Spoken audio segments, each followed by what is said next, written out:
Okay, Coach Walz. Is there anything true about this man? He's a walking, talking fabrication. He was not a coach. Apparently, he was a volunteer assistant coach for the linemen or the defense or something like that. They built him up as the coach who took them to the highest level in the state of Minnesota, or was it Nebraska? I don't know, and I don't care.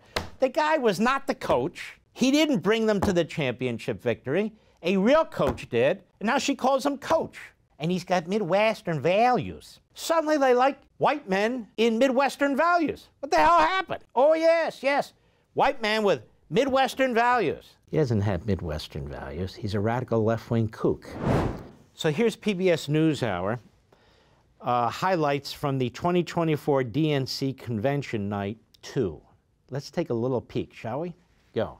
I am thrilled to reaffirm Kamala Harris as the Democratic nominee for President of the United States. Yeah!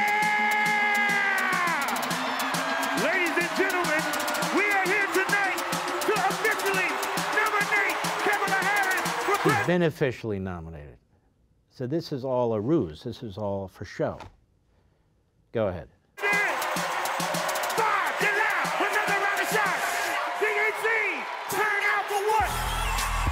Oh, she's so cool. They're all so cool. Go ahead. Turn out for what? Good evening, Milwaukee. Really. Boy, Gewalt.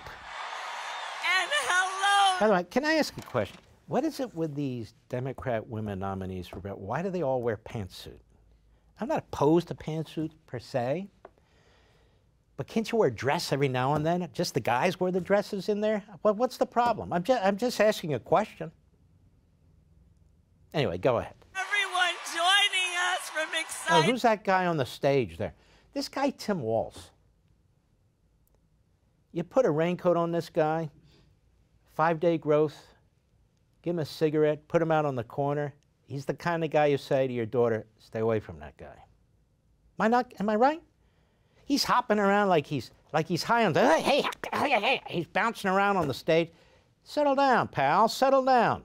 Go ahead. The delegates at the Democratic National Convention, well, they just completed their roll call. And they have nominated Coach Walz and me to be the next. Okay, Coach Walz. Is there anything true about this man? He's a walking, talking fabrication. He was not a coach. Apparently, he was a volunteer assistant coach for the linemen or the defense or something like that. They built him up as the coach who took them to the highest level in the state of Minnesota, or was it Nebraska? I don't know, and I don't care. The guy was not the coach. He didn't bring them to the championship victory. A real coach did. And now she calls him coach. And he's got Midwestern values. Like what? Like transgendering little kids? Like tampons? Suddenly they like white men in Midwestern values. What the hell happened? Oh, yes, yes. White man with Midwestern values. He doesn't have Midwestern values. He's a radical left-wing kook. He's tight with the communist Chinese. He's tight with the imams who talk about the extermination of the Jews in Israel. Are those Midwestern values? Would Kamala Harris actually pick a white guy with Midwestern values? Are we nuts? No, they are. But the coach, oh, coach, can you imagine living these lies, whether it's DUI, whether it's how your kids were born, whether it is your military record, whether it's your coaching record, whether it is you're kissing the ass of the communist Chinese. Who goes somewhere 30 times? 30 times to communist China. I haven't been anywhere 30 times. I don't think I've been to a restaurant 30 times. Well, that's not true. If they ever go to Hot Dog, I'll go. Anyway, go. President and President of the United States of America. I love this, too, all the time. I heart you. Go ahead. My girl, Kamala Harris, is more than ready for this moment. She is one of the most qualified people ever to seek the office. How so? One of the most qualified people to ever seek the office of the presidency. but she didn't put herself up for a vote to the American people. The convention is closed, no competition, no challenges. She's the most qualified, but they don't run on her record. What is her record as vice president? But she's the most qualified. Wait a minute. I thought it was her turn, given her race and her sex. No, she's the most qualified to ever run for president. Wow. Tell me, what jobs has she ever created? None. What has she ever invented? Nothing. She ever run a business? No. Oh, she ever been in the military? No. Now, I'm not saying you have to be all these things or any of these things, but you have to be something. Oh, she's got a great record as DE and Attorney General, DA and Attorney General. No, she doesn't. She doesn't have a great record. She has a lousy record. What about as senator? Lousy. What about her record? Nationalizing everything that moves? Government control? Oh, she's the most qualified. And what about Michelle Obama and Barack Obama? How much longer do we have to put up with this charade? Or as they say in, in certain circles, charade. How much longer do we have to put up with this? What do you mean, Mark? Michelle Obama is a multimillionaire. Barack Obama is a multimillionaire. How did they get rich? Off of their government positions. And they act like they're up for the revolution, or is it down for the revolution? Anyway, they act like they're these great revolutionaries who want fundamental transformation, as they make millions and millions and millions of dollars from corporations, from Hollywood, you name it.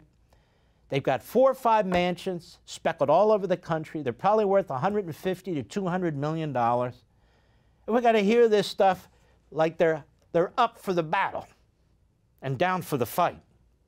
Seriously? Go ahead.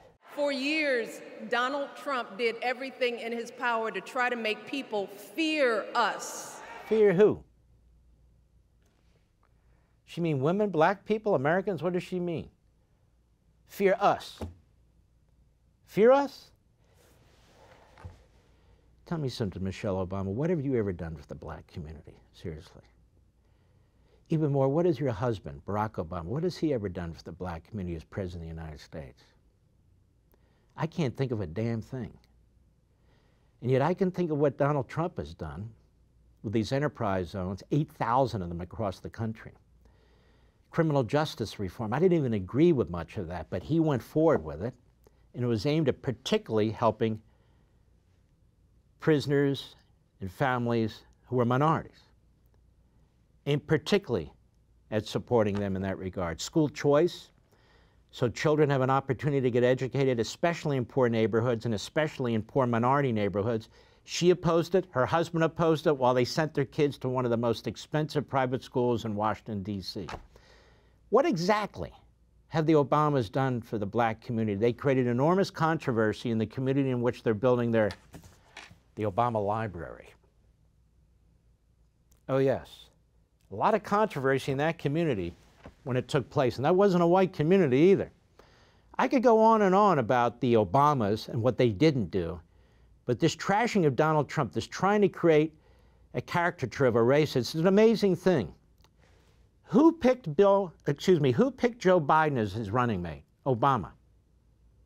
Joe Biden. Joe Biden, who opposed integrating blacks and whites in public schools through busing. Joe Biden, who threw in with the worst racists and segregationists in the 1970s, who were from Mississippi and West Virginia and Georgia. He didn't just throw in with them, he helped them write the bill. And for years, he supported it. We have the personal letters, we have his voting record, and so forth and so on. And it was in 1994 that they passed a law, sponsored by Joe Biden, that put extremely harsh penalties on crack cocaine, less so than on actual cocaine.